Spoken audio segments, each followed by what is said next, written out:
Hey folks, we're looking at the Interwar Years.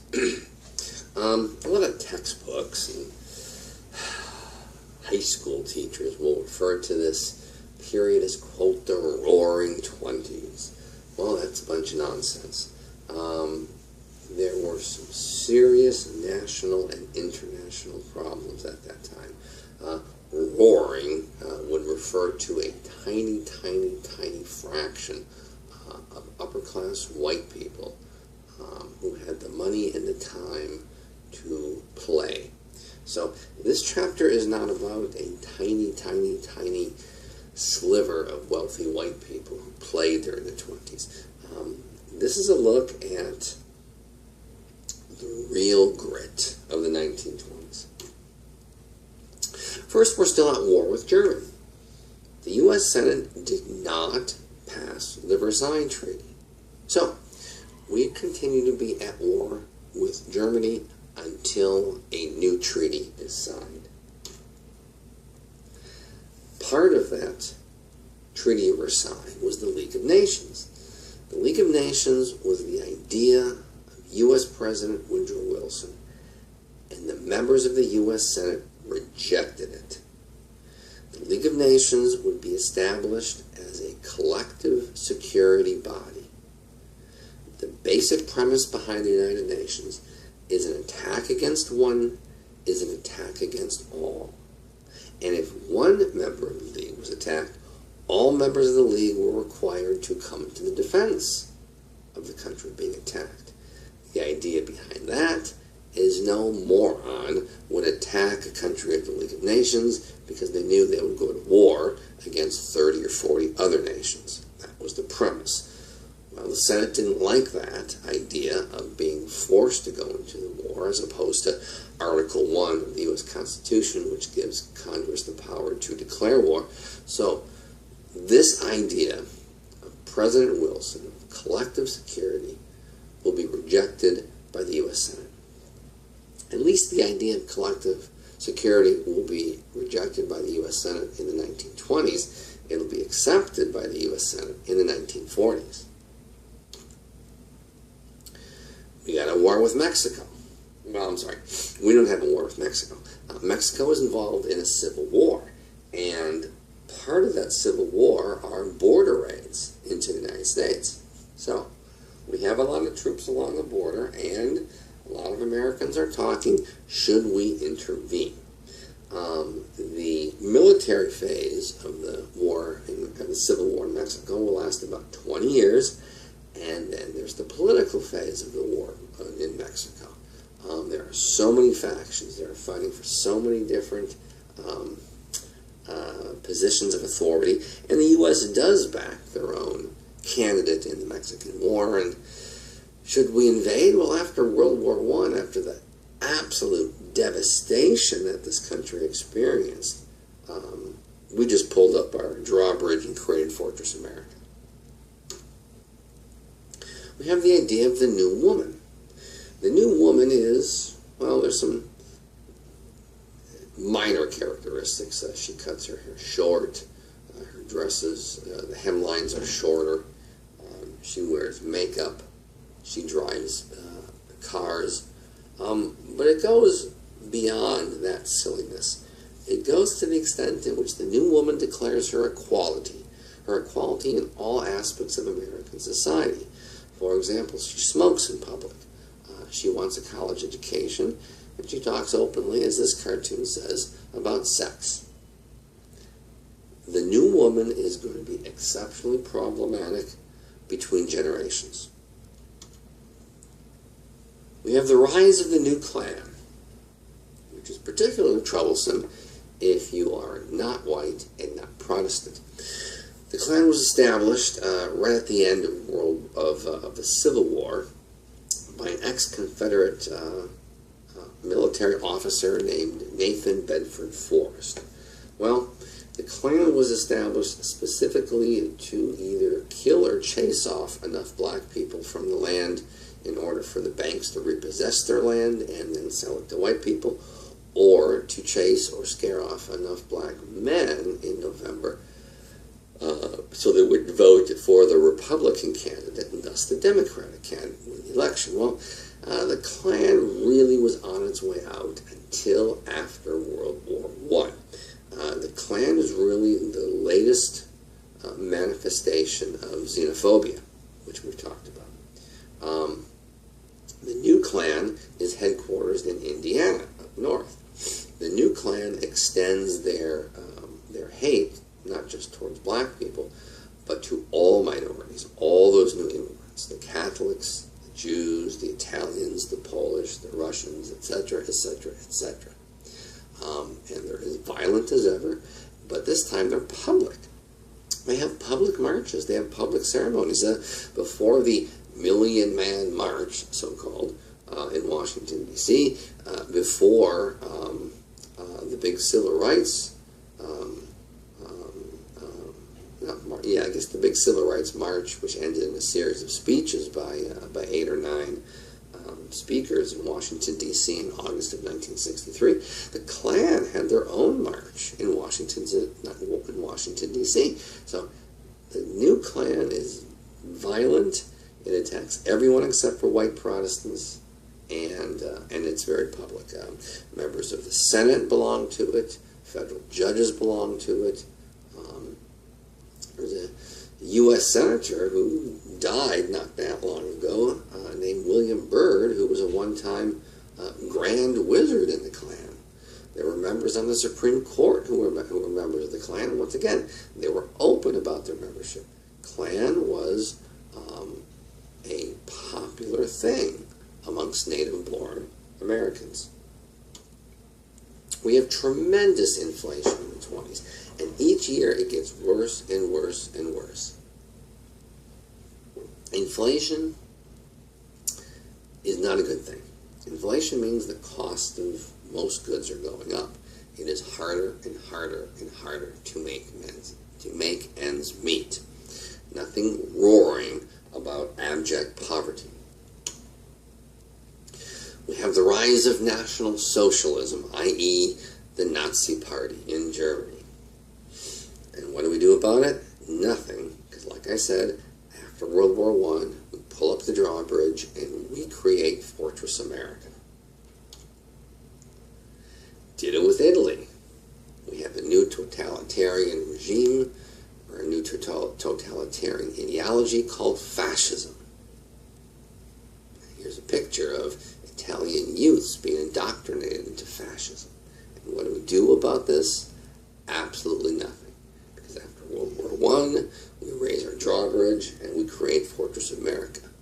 National Socialism and fascism will be the two driving forces that initiate World War II. Gasoline, massive shortage, and if you can get it, it is crazy expensive. Once again, not good for the economy, not something that I would consider to be, quote, roaring. Lynchings increased. Every decade, lynchings increased. There were more lynchings in the 1910s than the 1900s, more lynchings in the 1920s than the 1910s, more lynchings in the 1930s than the 1920s. And some reformers tried to get Congress to pass anti-lynching laws, and every single one failed, which suggests this. White politicians were not interested in protecting the lives of African Americans. Notice the sign hanging from this dead African American's feet. Please do not wake.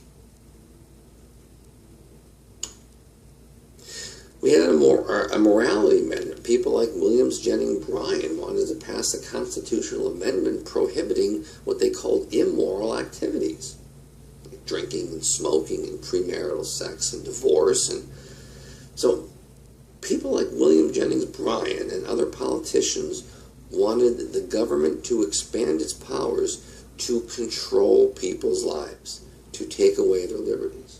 Well, we have something similar to that today. Certain religious groups, certain politicians, those who call themselves, quote, conservatives, they want government to leave you alone, except when it comes to your liberty. They want government to control your lives, especially the lives and the reproductive choices of women. So this idea that government should control you was alive in the 20s and is alive today. We had the Americanization movement. The Americanization movement on paper looked just lovely.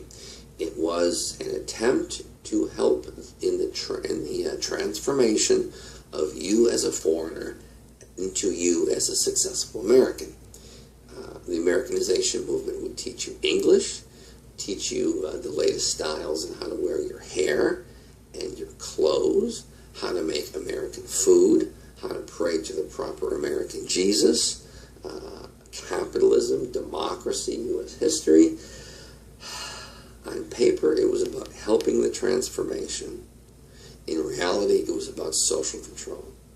It was about American-born Anglo-Saxon Protestants who were scared to death of being outnumbered by non-white, non-Protestant, non-English-speaking people. The Americanization movement was more about control than it was about assistance. Not very roaring. The teaching of evolution was illegal in this country. How anti-science can you get?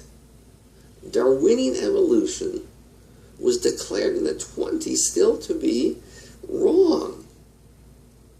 People still believed that dinosaurs and Jesus lived at the same time. They still had a literal interpretation of their Old and New Testament.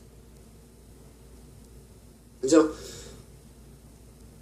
we had a trial in Dayton, Tennessee, because a high school biology teacher decided he's going to teach science, not religion, in his science classroom. And he's going to be found guilty of teaching evolution. Here's one monkey talking to another. Joe, do you believe fiends like those are descendants of ours? What is the white mom doing? Lynching. We still have that same anti-science mentality today in this country. A small faction, people who use their religion to attempt to impose their religious beliefs on secular society. Marijuana. There was no such thing as illegal drugs until the 1920s. And then Congress decided that the worst drug, just the worst drug ever, was marijuana. And so marijuana is the first drug that is going to be criminalized. The federal government puts out a public service announcement, which is really a movie. It's an 80-minute long movie about the evils of marijuana. And in this movie, it's about a bunch of high school kids who get involved in marijuana. Some of them become insane, and they're sent to the state hospital for the criminally insane. Some become murderers. Most of them have premarital sex. It's just nothing good comes from smoking marijuana. Of course, the criminalization of a thing just drives the thing underground. Because of our experience in World War I, namely, we are going to the aid of civilization, and it didn't end up well for us with the amount of Americans dead fighting in the war, as well as bringing back the Spanish flu, and millions upon millions of more Americans dying. We not only lose our international outlook, but we become less American and more provisional. We see ourselves as Southerners, or Northerners, or Westerners, or Easterners, or we see ourselves as Texans, or New Mexicans, or Californians. We become very provincial, which is really the opposite of what the federal government tries to instill in us. A good example of that is the U.S. military. The U.S. military promotes Americanism. When I was in the military, and I have veterans in my class every semester, and they tell me the same thing that I experienced. In the military, you don't talk about you being from California, or that you are a Texan, or that you are from Wisconsin. You're an American. That's the glue that binds the U.S. military. Not so much in the 1920s. We saw immigration as not just a problem, but something that needed to be halted. And so Congress will attempt, legislature, to not just restrict immigration, but to make it come to an end. Well, our immigration laws every year do become more and more restrictive, so fewer and fewer people are allowed to legally enter the country. We also have the creation of the Border Patrol, 1920, 1921, I believe. And not just that, but we have our first restriction on immigration from Mexico. From when this country was established until the Border Guard or the Border Patrol was established, there were no restrictions. You could come and go. You could live here, you could live there, you could vacation, whatever you wanted to do. There was no restrictions whatsoever, and not just on Mexicans, but on all the people living in the Americas. From Canada to Argentina, there were zero restrictions on immigration.